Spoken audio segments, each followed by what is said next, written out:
अच्छा, आज हम अल्कोहल्स के क्वेश्चंस कर रहे हैं पेपर वन के। तो पहला क्वेश्चन है, कह रहा है wine is an alcoholic drink that contains ethanol. If wine is left expose to the air for too long it can become acidic. तो कल हम लोगों ने देखा था अल्कोहल को जब हम ऑक्सीडाइज करते हैं तो वो कार्बोक्सिलिक एसिड बना देता है। अब अगर इथेनॉल को ऑक्सीडाइज कराओगे तो इसको ऑक्सीडाइज कराने के हमारे पास दो तरीके हैं। एक तो ये है कि हम लोग ऑक्सीडाइजिंग एजेंट यूज करते हैं, जिसमें हमने KMnO4 देखा था और K2Cr2O7 देखा था। इसके अलावा अल्कोहल को अगर हम सिर्फ एयर के अंदर छोड़ दें तो एयर के अंदर जो ऑक्सीजन है वो भी उसको ऑक्सीडाइज कराती है। वो स्लो प्रोसेस होता है लेकिन वो ऑक्सीडाइज जरूर करवा देती है उसको। तो ये कह रहा है this is because the ethanol is oxidise to the acid. और कौन सा एसिड बनेगा? एक तो ऑक्सीडाइज होगी, और अगर हमारे पास इथेनॉल होता है तो इसको ऑक्सीडाइज कराते हैं तो वो इथेनोइक एसिड बना लेता है। इथेनोइक एसिड का फॉर्मूला CH3COOH होता है। और ये वाला रिएक्शन जो है हम लोग दोबारा से कार्बोक्सिलिक एसिड्स में भी पढ़ेंगे। सही है, तो इसका आंसर हमारे पास ए हो जाएगा।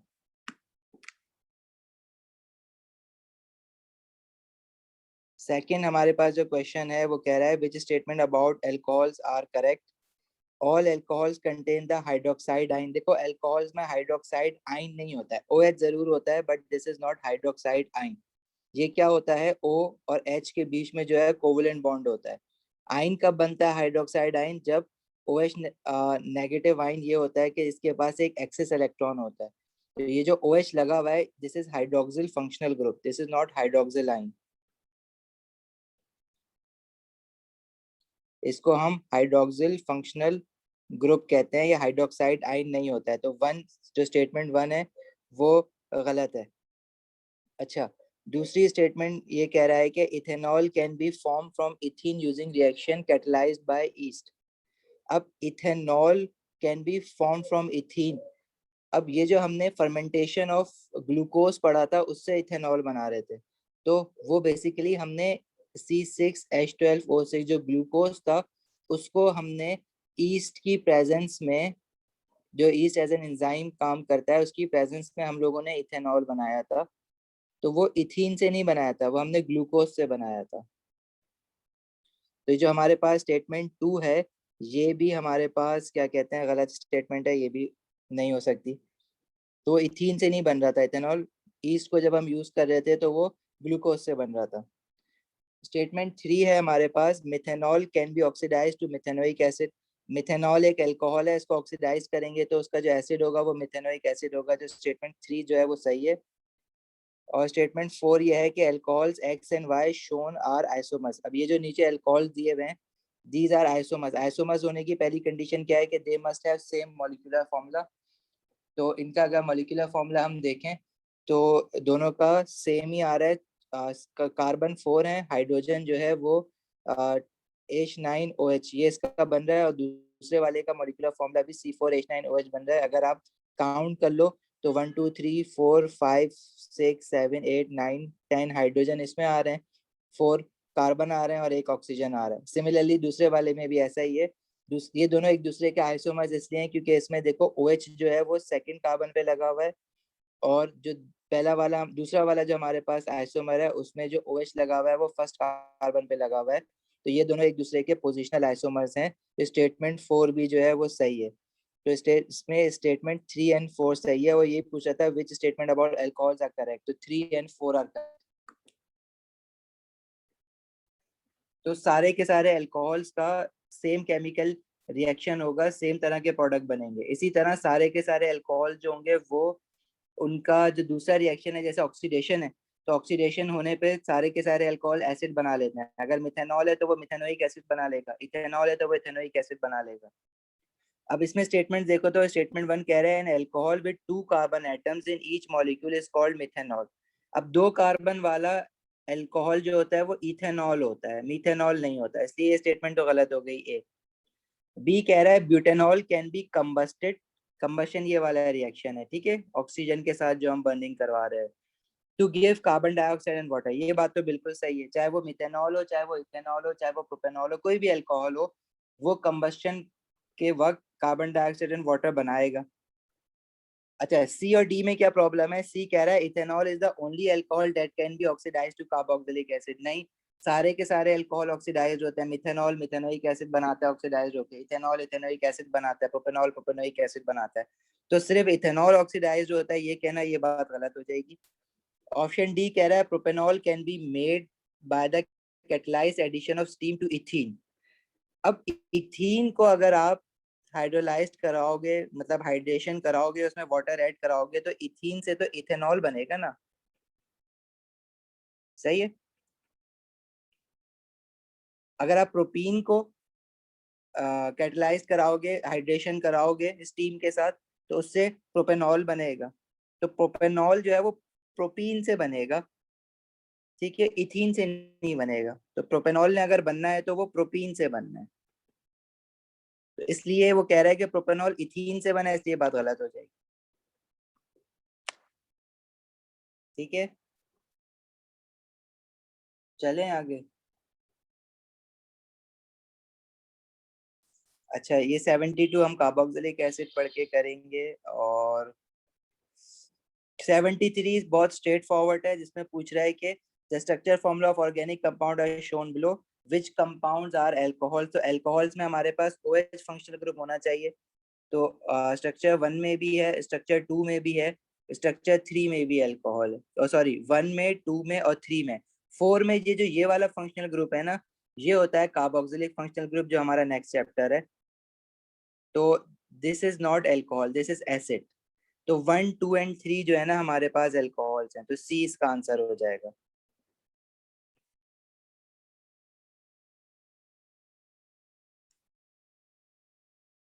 क्वेश्चन 74 में देखो क्या कह रहा है। 74 है, which information is correct regarding the formation of ethanol by the process of fermentation. अब देखो बार बार एक ही चीज आती है। तो अगर आपने सही से याद कर लिया है, जो हैंडआउट पढ़ा है, जो लेक्चर देख लिया है, तो तुम्हारे इसमें ना बिल्कुल आसान से ऑर्गेनिक के एमसीक्यूज होते हैं, जो बहुत इजीली तुम्हारे निकल जाते हैं। तो इसका आंसर आपको पता है कि फर्मेंटेशन हम करवाते हैं ग्लूकोज से। ग्लूकोज जो होता है वो एक तरह का कार्बोहाइड्रेट है, C6H12O6। तो दिस इज कार्बोहाइड्रेट। तो इसकी फर्मेंटेशन कराओगे कार्बोहाइड्रेट की, तो प्रोडक्ट में हमारे पास इथेनॉल बनता है। ठीक है। अच्छा, अब कार्बोहाइड्रेट आपने दिया है ना, तो उससे एक ही तरह का अल्कोहल बन सकता है, जो कि इथेनॉल है। लेकिन अगर आप हाइड्रेशन कराते हो, तो अगर आपके पास क्या कहते हैं इथीन है तो इथेनॉल बनता है, प्रोपीन है तो प्रोपेनॉल बनता है, ब्यूटीन है तो ब्यूटेनॉल बनता है। लेकिन जब फर्मेंटेशन करवाते हो ग्लूकोज या कार्बोहाइड्रेट की, तो उससे जो अल्कोहल बनता है वो इथेनॉल बनता है, और साथ में कार्बन डाइऑक्साइड गैस भी बनती है। तो ये कल मैंने कहा था कि ये इक्वेशन जो है ना, वो आपने याद रखनी है कि इससे क्या क्या चीजें बनेंगी। तो ये जरूर याद रख लेना कि साथ में हमारे पास कार्बन डाइऑक्साइड गैस भी रिलीज होती है। तो ये रिएक्शन जो है ना, ये तुम्हारे लिए बहुत जरूरी है याद रखना। तो हमारे पास इसमें क्या बन रहा है? अल्कोहल और कार्बन डाइऑक्साइड। तो दोनों पूरी बैलेंस्ड इक्वेशन इनफैक्ट आपको याद रखनी है। सही है।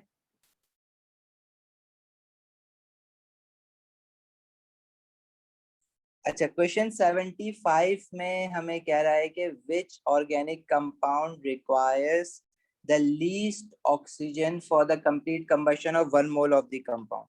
देखो, 1 मोल ऑफ द कंपाउंड के लिए हमने क्या कहते हैं, कंबशन की जो इक्वेशन है उसको बैलेंस करना सीखा है। अब क्या आप लोग ये सारी इक्वेशन बना के बैलेंस करके देखोगे कि ऑक्सीजन किस में आ रहा है? हाँ, असूलन तो आपको करनी चाहिए, लेकिन अगर मैं पहली इक्वेशन ये बनाऊं ना, C3H7OH, और ये ऑक्सीजन के साथ जब बर्न होगा तो it will produce carbon dioxide and water. Balancing हमने कैसे देखी है कि कार्बन अगर 3 है तो मोल्स ऑफ कार्बन डाइऑक्साइड 3 हो जाएगा, नंबर ऑफ हाइड्रोजन एटम्स जो है वो 8 है, तो मोल्स ऑफ वाटर जो है वो 8 डिवाइडेड बाई 2 दैट इज 4 हो जाएगा। आपको बेसिकली ऑक्सीजन के मोल्स निकालने हैं सबकी कंबशन में। तो ऑक्सीजन के राइट साइड पे कितने बने? 3 2 6 और 4 1 4। तो 10 बनाने के लिए लेफ्ट साइड पे आप क्या करोगे? देखो, एक ऑक्सीजन तो ऑलरेडी इस फॉर्मूले में है ना, जो C3H7OH दिया हुआ है। तो आपको 10 बनाने के लिए इसमें यहाँ पे आपको 9 और बनाना है। तो 9/2 यानी 4.5 ऑक्सीजन के मोल्स यहाँ पे आएंगे बैलेंस करने पे। तो इसमें हमारे पास 4.5 आ रहे हैं। अब ये जो पार्ट बी है इसमें अगर आप देखो तो देखो, ये पहले तो आप सारे करके देख लो, उसके बाद ये जब प्रैक्टिस आपकी हो जाएगी तो आपको ये सारी इक्वेशन बैलेंस करने की जरूरत नहीं पड़ेगी, लिख के बैलेंस करने की जरूरत नहीं है। आपने यहाँ पे देखा कार्बन 3 है तो 3 कार्बन डाइऑक्साइड बनेगा, हाइड्रोजन 8 है तो 4 वाटर। इसी तरह कार्बन डाइऑक्साइड के साथ ऑक्सीजन 2 होते हैं तो 6 ये और 4 ये, तो ये टोटल कितना हो जाएगा, 6 + 4 = 10। ठीक है। अच्छा, अब 10 बनाने के लिए लेफ्ट साइड पे आप क्या कर रहे होगे, अच्छा यहाँ पे जो है ना कार्बन डाइऑक्साइड 3 नहीं है, दीज 3, यहाँ पे एक 3 कार्बन है और एक कार्बन और है कार्बोक्सिलिक में ना, ये वाला भी तो कार्बन है ना, ये काउंट नहीं किया, तो टोटल 4 कार्बन है हमारे पास। तो कार्बन डाइऑक्साइड के साथ जो है ना वो 4 आएगा, तो यहाँ पे ऑक्सीजन जो हो जाएंगे ना वो 4 2 जार 8 और 4 1 जार 4 वाटर से, तो ये हमारे पास टोटल 12 बनेगा। तो लेफ्ट साइड पे 12 बनाने के लिए देखो कार्बोक्सिलिक में ऑलरेडी 2 ऑक्सीजन तो यहाँ पे ऑलरेडी हैं, तो 12 में से 2 ऑक्सीजन तो ऑलरेडी हैं, आपने 10 और बनाना है। तो 10 बनाने के लिए आप ऑक्सीजन को 5 से मल्टीप्लाई करोगे तो 5 2 जार 10, तो 2 + 10, ये यहाँ पे भी लेफ्ट साइड पे भी 12 हो जाएंगे, मतलब यहाँ पे 5 मोल ऑफ ऑक्सीजन लगेगा। पहले वाले ऑप्शन में 4.5 मोल ऑफ ऑक्सीजन लगा है। इसी तरह अब ये C3H8 को अगर देखो तो अब ये कार्बन 3 है तो मुझे पता है 3 मोल ऑफ कार्बन डाइऑक्साइड बनेगा, हाइड्रोजन 8 है तो 4 मोल ऑफ वाटर बनेगा, और टोटल ऑक्सीजन कितने हो जाएंगे राइट साइड पे, 3 2 जार 6 4 1 जार 4 10 हो जाएंगे, और लेफ्ट साइड पे 10 बनाने के लिए फिर आपको 5 मोल ऑफ ऑक्सीजन लगाना पड़ेगा। मतलब ये इक्वेशन अगर नहीं समझ आ रही है तो बना के देख लो, C3H8 है, ऑक्सीजन के साथ जब इसकी कंबशन हो रही है तो ये बना रहा है कार्बन डाइऑक्साइड एंड वाटर, तो यहाँ पे 3 है तो ये 3 आ जाएगा, हाइड्रोजन 8 है तो यहाँ पे 4 आ जाएगा, राइट साइड पे ऑक्सीजन 3 2 जार 6 और 4 1 जार 4, तो टोटल ऑक्सीजन हो गए 10। तो लेफ्ट साइड पे टोटल 10 ऑक्सीजन बनाने के लिए, अब C3H8 के साथ तो कोई ऑक्सीजन नहीं है, जो करना है वो इसके साथ ही करना है, यहाँ पे 10 बनाने के लिए 5 से मल्टीप्लाई करोगे, तो ये डायरेक्टली भी कर सकते हो काम कि 5 मोल ऑफ ऑक्सीजन आ रहा है, यहाँ पे भी 5 आ रहा है, पहले ऑप्शन में 4.5 आ रहा है, और डी में देखो तो 4 कार्बन है तो मतलब 4 मोल ऑफ कार्बन डाइऑक्साइड बनेगा, 8 हाइड्रोजन है तो 4 मोल ऑफ वाटर बनेगा, तो ऑक्सीजन टोटल कितने हो जाएंगे, 4 2 जार 8 और वाटर के साथ ऑक्सीजन 1 4 1 जार 4 8, तो 12 ऑक्सीजन है। तो लेफ्ट साइड पे 12 बनाने के लिए O2 के साथ आप 6 से मल्टीप्लाई करोगे तो यहाँ पे 6 मोल ऑफ ऑक्सीजन हो जाएगा। तो लीस्ट मोल ऑफ ऑक्सीजन किस में बन रहा है, 4.5 ऑप्शन ए में बन रहा है। अब बताओ अगर किसी को ये चीज समझ नहीं आई है तो हम इसको रिपीट कर लेते हैं क्वेश्चन को। एमन, हमदान, शमाइल, सुमैया,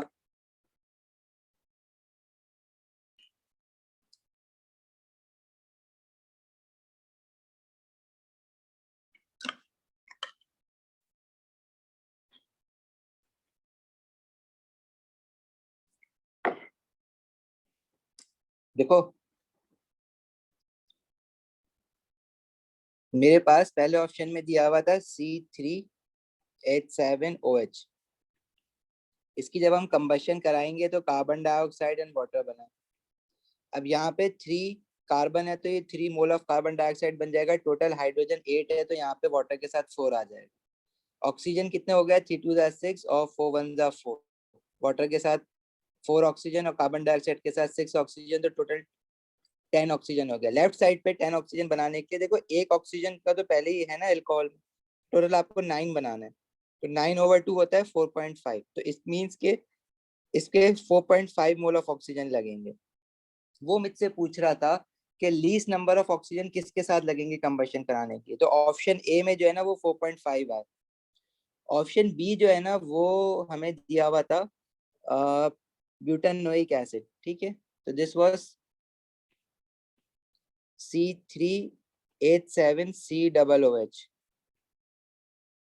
इसकी कंबशन की इक्वेशन बनाओगे तो कार्बन इसमें देखो 3 + 1, टोटल कार्बन 4 है तो कार्बन डाइऑक्साइड के साथ 4 आ जाएगा, और हाइड्रोजन टोटल 8 है तो यहाँ पे 4 आ जाएगा। अब ऑक्सीजन कितने हो गए, 4 2 जार 8 और 4 1 जार 4, तो 12 ऑक्सीजन हो गए।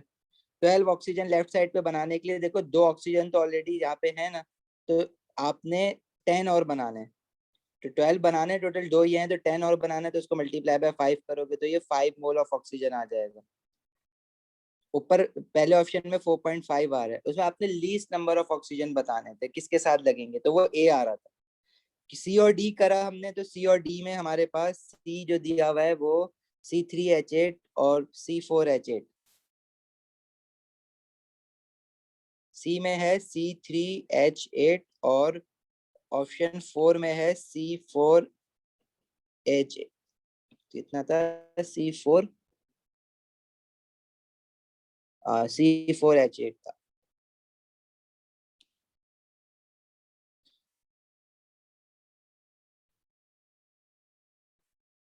तो देखो सी वाली इक्वेशन को बैलेंस करोगे तो यहाँ पे 3 है तो ये 3 आ जाएगा, यहाँ पे हाइड्रोजन 8 है तो ये 4 आ जाएगा वाटर के साथ, तो ये 3 2 6 4 1 4। टोटल राइट साइड पे 10 ऑक्सीजन बने, लेफ्ट साइड पे 10 ऑक्सीजन बनाने के लिए अब C3H8 के साथ तो कोई ऑक्सीजन नहीं है, जो करना है वो आपने O2 के साथ बैलेंसिंग करनी है। तो अब यहाँ पे 5 लिखोगे तो ये 5 मोल ऑफ ऑक्सीजन आ रहा है। अभी भी सबसे छोटा जो ऑप्शन ए है 4.5 मोल ऑफ ऑक्सीजन बन रहा है। इसी तरह ऑप्शन डी में देखो तो इसको बैलेंस करोगे तो 4 mole of carbon dioxide, 4 mole of water, 4 2 8 oxygen, 4 1 4, तो 12 ऑक्सीजन बन रहा है। यहाँ 12 बनाने के लिए आपको 6 से मल्टीप्लाई कराना पड़ेगा, तो यहाँ 6 बन रहा है। तो सबसे कम number of moles of oxygen किस में रिक्वायर्ड है? ऑप्शन ए में 4.5। सही है, समझ आ गई शुमाइल? अच्छा जी, next next next next 76। Question 76 में देखो हमारे पास क्या है। वो कह रहा है कि methanol is manufactured using the following reaction.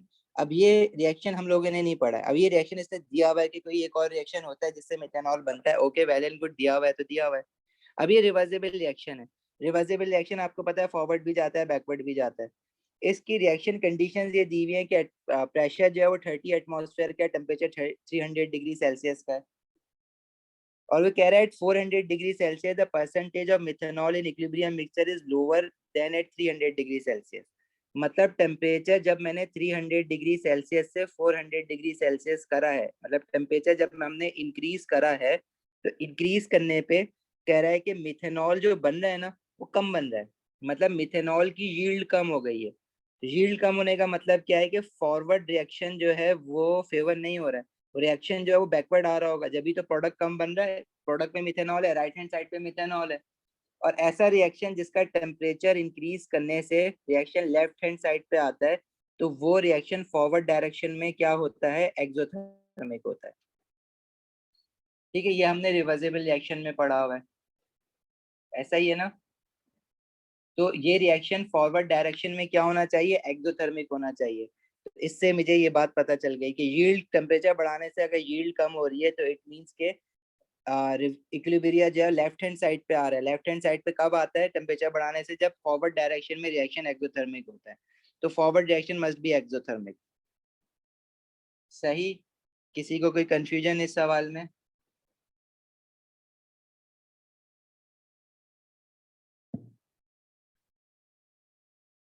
Okay जी। 77 है दी alcohol C4H9OH on oxidation with acidified potassium dichromate will give carboxylic acid X. Which acid is X? ठीक है, अब C4H9OH है ना, तो जब इससे जो एसिड बनेगा उसमें भी कितने टोटल कार्बन होने चाहिए? 4 कार्बन होने चाहिए। ठीक है, जब अल्कोहल 4 कार्बन वाला है तो उससे जो एसिड बनेगा उसमें भी 4 कार्बन ही होने चाहिए आपके पास। तो सिंपल स्ट्रेट फॉरवर्ड आपने वो वाला एसिड देखना है जिसमें 4 कार्बन हो। तो पहला वाला इसने तो दिया हुआ है C4H9COOH, तो इसमें टोटल 5 कार्बन कर दिए। 5 कार्बन कैसे? 4 हैं तो 4 ही रहेंगे ना। बी में देखो टोटल कार्बन आपके पास 4 हैं, तो बी सही है और वो एसिड है। सी में देखो टोटल कार्बन 2 + 1 3, नहीं, 4 वाला अल्कोहल था तो 4 कार्बन वाला अल्कोहल था तो 4 कार्बन वाला ही एसिड बनेगा। तो इसलिए C D A तीनों गलत हैं, ए इज द आंसर। ठीक है। अच्छा, क्वेश्चन 78, ये वाली चीज हम पढ़ते हैं किसमें? मोल्स में है। An alcohol contain 60% carbon by mass तो व्हाट इज इट्स फॉर्मूला? तो अगर मैं इन सारे अल्कोहल में परसेंटेज कॉम्पोजिशन ऑफ कार्बन निकालूं तो वो मैं कैसे निकालूंगा?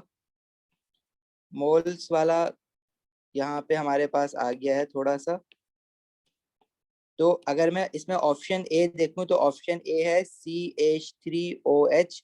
इसमें परसेंटेज कॉम्पोजिशन ऑफ कार्बन अगर निकालना है तो इसमें कार्बन एक है तो कार्बन का मास हो जाएगा 1 × 12 और पूरा मॉलिक्यूलर मास इसका क्या होगा 1 × 12 कार्बन। हाइड्रोजन टोटल कितने हैं 4 तो 4 × 1 और ऑक्सीजन है 16 तो 16 × 1 मल्टीप्लाई बाय 100। ऐसे मैं ये सारा यही काम जो है ना मैं सारे ऑप्शंस में करूंगा जिस ऑप्शन में मेरे पास परसेंटेज ऑफ कार्बन जो है वो 60% आएगा वो मेरा आंसर हो जाएगा।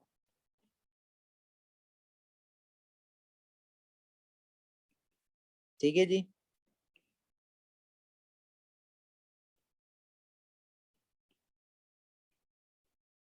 तो 3 × 12 divided by 3 × 12 plus 8 × 1 plus 16 × 1 into 100। समझ गया? ये कर लोगे क्वेश्चन? किसी को कोई प्रॉब्लम है तो बताओ, दोबारा बता देता हूँ।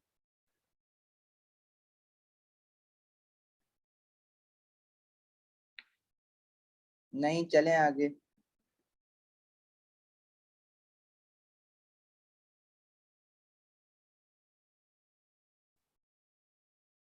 अच्छा जी, क्वेश्चन 79 में कह रहा था boiling point of alcohol increases at the relative molecular mass increases which alcohol has the highest boiling point down the homologous series of alcohol. Boiling point increase होगा तो जिसमें वो अल्कोहल जो नीचे सबसे ज्यादा होगा उसका बॉइलिंग पॉइंट सबसे ज्यादा होगा। तो पहले आता है मिथेनॉल, इथेनॉल, प्रोपेनॉल और सबसे नीचे ब्यूटेनॉल आएगा 4 कार्बन वाला जिसमें कार्बन एटम ज्यादा है मतलब वो सबसे नीचे है। तो इसका जो स्ट्रेट फॉरवर्ड आंसर है बॉइलिंग पॉइंट ज्यादा किसका होगा जो सबसे नीचे होगा, बॉइलिंग पॉइंट कम किसका होगा जो सबसे ऊपर होगा। अगर लीस्ट बॉइलिंग पॉइंट की बात करता तो वो मिथेनॉल हो जाता। यहाँ पे हाईएस्ट बॉइलिंग पॉइंट बोला है उसने तो वो ब्यूटेनॉल है। ठीक है, और क्वेश्चन 80 खुद करोगे, क्वेश्चन 81 82 एसिड के साथ करेंगे। ठीक है, क्वेश्चन 83 जो है हमारे पास इसमें हमसे पूछ रहा है कि cholesterol is an organic molecule that occurs in the bloodstream. Which type of compound is cholesterol? देखो, हम लोगों ने सैचुरेटेड फैट्स पढ़ा था ना, सैचुरेटेड अनसैचुरेटेड फैट्स।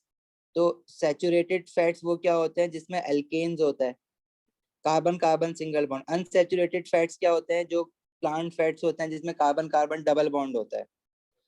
तो कार्बन कार्बन सिंगल बॉन्ड वाले जो फैट्स होते हैं वो बॉडी के लिए अच्छे नहीं होते हैं, और कार्बन कार्बन डबल बॉन्ड वाले जो फैट्स होते हैं जो वेजिटेबल ऑयल वगैरह में होते हैं वो लेस हार्मफुल होते हैं। हार्मफुल वो भी होते हैं, लेस हार्मफुल होते हैं। तो जो एल्केन्स के फैट्स होते हैं उनको हम कोलेस्ट्रॉल भी कहते हैं। ठीक है, बैड कोलेस्ट्रॉल। तो वो क्या होते हैं, एल्केन्स होते हैं। ठीक है। अच्छा, लेकिन अपना क्या कहते हैं ये मैं ना उसमें पढ़ेंगे हम ना, पॉलीमराइजेशन में भी पढ़ेंगे। तो अब कोलेस्ट्रॉल में कार्बन कार्बन सिंगल बॉन्ड होंगे, एक तो ये याद रखना। अच्छा, कोलेस्ट्रॉल का अगर नाम देखो ना तो इसके आखिर में क्या आ रहा है, OL। तो ये OL किसके नाम के साथ आता है, अल्कोहल के नाम के साथ आता है। जैसे मिथेनॉल हो गया, इथेनॉल हो गया। तो जो बेसिकली कोलेस्ट्रॉल होता है ना इसमें कार्बन कार्बन सिंगल चेन के साथ अल्कोहलिक फंक्शनल ग्रुप यानी हाइड्रोक्सिल फंक्शनल ग्रुप भी होता है। तो अगर तुमसे कोलेस्ट्रॉल पूछा जाएगा ना कि वो कौन सी फैमिली से बिलोंग करता है तो उसका आंसर आप लिखोगे अल्कोहल्स। ठीक है, और अगर आपसे सिर्फ सैचुरेटेड फैट पूछेगा तो आप उसका आंसर लिखोगे एल्केन्स। ठीक है,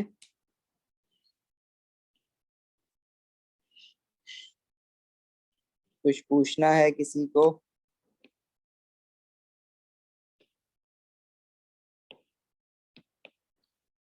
अच्छा जी, ये जो क्वेश्चन है इसमें कह रहा है this is the structure of propanol which of the following is an isomer of propanol. तो आइसोमर होने के लिए same molecular formula different structure formula. तो प्रोपेन वन ऑल ये था, इसका जो फॉर्मूला होगा वो कार्बन 3 है C3 हाइड्रोजन 2 3 6 7 एंड OH। तो इसमें गिन भी लो, 1 2 3 कार्बन है, 1 2 3 4 5 6 7 हाइड्रोजन एंड देन OH। तो पहली बात तो सेम मॉलिक्यूलर फॉर्मूला होना चाहिए, लेकिन ऑप्शन ए में देखो तो हमारे पास 3 कार्बन तो हैं, लेकिन हाइड्रोजन जो है वो 1 2 3 4 5 6 है।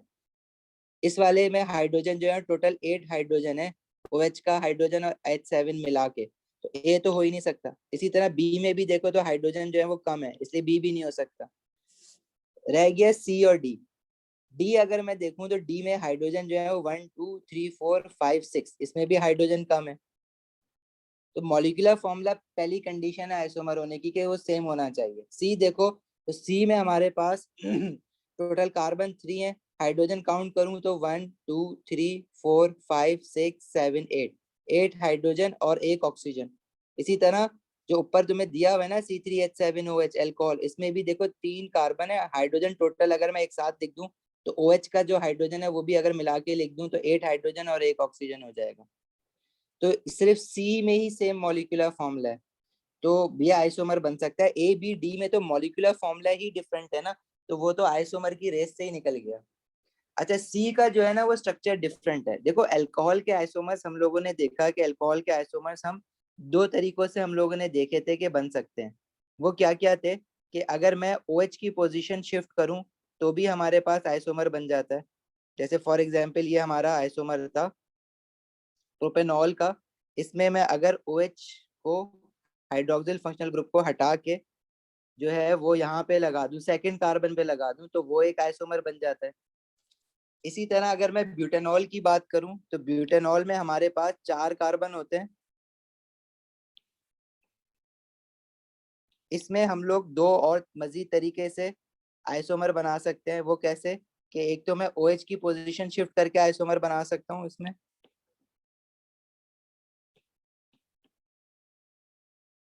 मतलब OH की पोजीशन अगर मैं OH यहाँ से हटा के OH किसी और कार्बन पे लगा दो तो वो आइसोमर बन जाता है, जैसे कि यहाँ पे लगा दिया।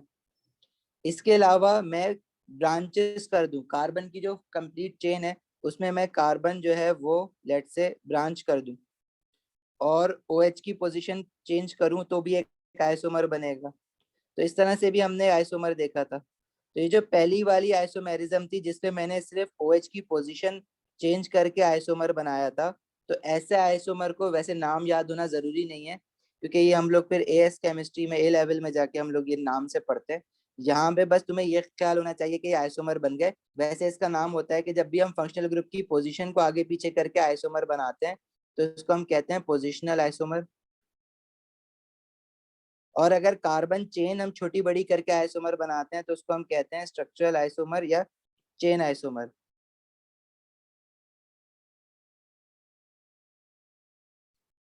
अच्छा, ये जो सी में इन्होंने आइसोमर बनाया हुआ है ना, ये बिल्कुल ही डिफरेंट है। इन्होंने क्या करा है कि फंक्शनल ग्रुप ही पूरा का पूरा चेंज कर दिया। इसमें देखो OH कहीं है ही नहीं, OH ही गायब कर दिया इन्होंने। और इस तरह से इन्होंने अब कार्बन के 4 बॉन्ड पूरे करने के लिए हाइड्रोजन लगा दिया, तो मॉलिक्यूलर फॉर्मूला तो सेम बन रहा है ना, C4, और हाइड्रोजन टोटल 8 आ रहा है, ऑक्सीजन 0 आ रहा है, तो ऑक्सीजन 1 आ रहा है। तो जब मॉलिक्यूलर फॉर्मूला सेम बन रहा है तो भाई ये इसका आइसोमर होगा ना। फर्क क्या है कि इसमें फंक्शनल ग्रुप जो है वो अब क्या है, अल्कोहल नहीं रहा। ये जो फंक्शनल ग्रुप है ना COC, इसको हम कहते हैं ईथर। अब ये हम पॉलीमराइजेशन में एक बार पढ़ेंगे। अब यहाँ पर ये आ गया है तो ये यहाँ पर अपने पास नोट टेकिंग कर लो कि ऐसा फंक्शनल ग्रुप जो होता है जिसमें COC होता है इसको हम कहते हैं ईथर। और अल्कोहल से अगर मैं ईथर बनाऊंगा तो वो उसका आइसोमर बनता है, और ऐसी आइसोमेरिज्म को हम कहते हैं फंक्शनल ग्रुप आइसोमेरिज्म, मतलब जिसमें मैं फंक्शनल ग्रुप ही चेंज कर दूं पूरा।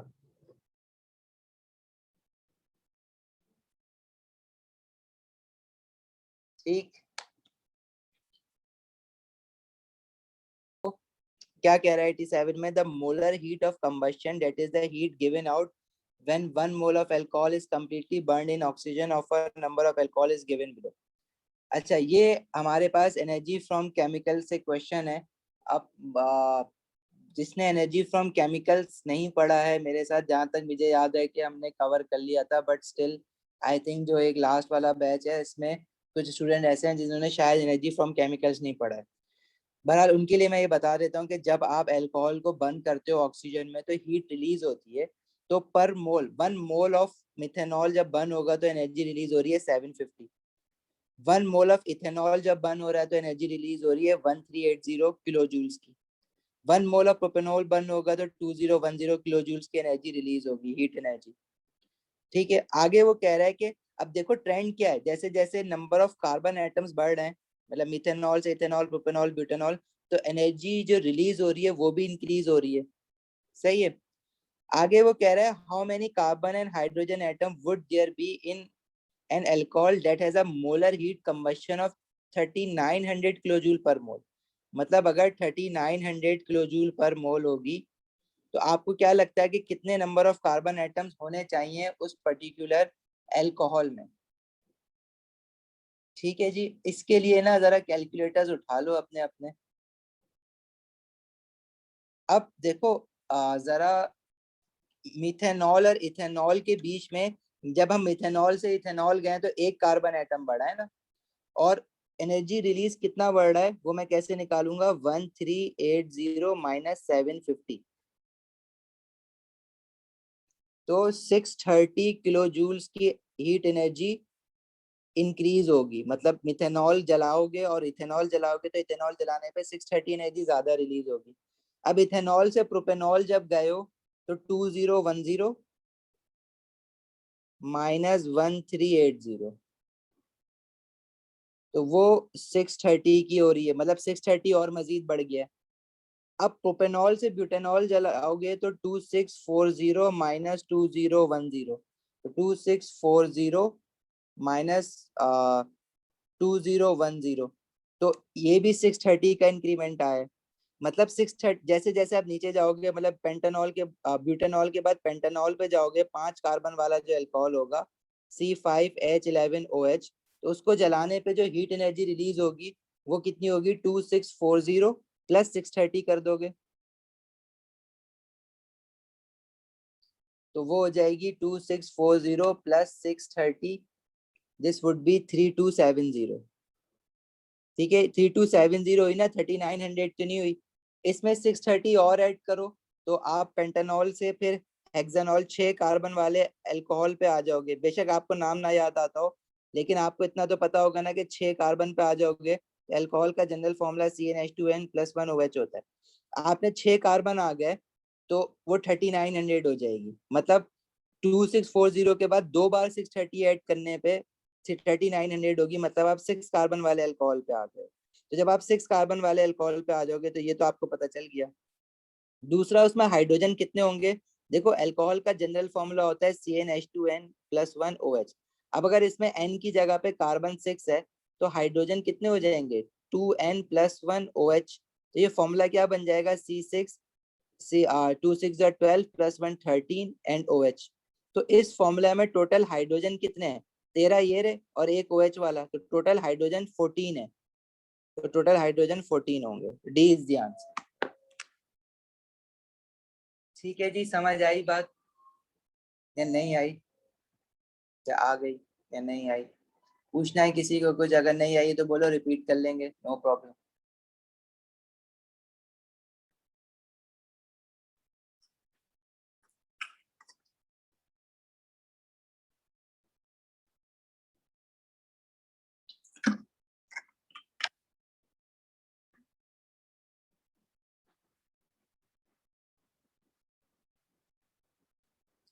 अच्छा जी, नेक्स्ट इज ये वाला, कर सकते हो खुद ही, अब कर लेना, दीज आर इजी वन। ठीक है जी, कल हम लोग पढ़ेंगे कार्बोक्सिलिक एसिड, और फिर उसके बाद है पॉलीमराइजेशन। कल हम लोग ट्राई करेंगे कार्बोक्सिलिक एसिड और उसके पास पेपर साथ कर लें। थोड़ा सा मुझे हेल्प ये कर देना